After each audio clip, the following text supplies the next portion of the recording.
કે સાંભળો મિત્રો, હા હા બોલો માસી, હું સાંભળું. કે પાણી ઓછું હોય તો પાક બગાડે છે. હા માસી, ઈ તો જો હું પાણી જ વારું. હા ઈ તો મને ખબર છે કે પાણી ઓછું હોય તો પાક બગાડે જ. બીજી કઈક વાત કરો ને, કઈક મને આમ સમજાવો ને.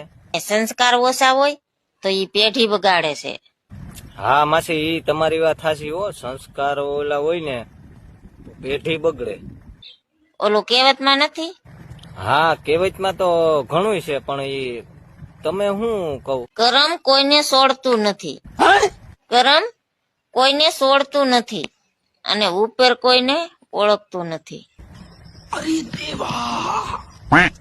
હા માસી, ઉપર કોઈને ઓળખતું નથી, પણ ઉપર હું તમને ને મને તો અહીંયા કોઈ નથી ઓળખતું. હા તો આપણે છે ને હવે એકાદું ભજન ઠપકારી નાખો. કે કરેલા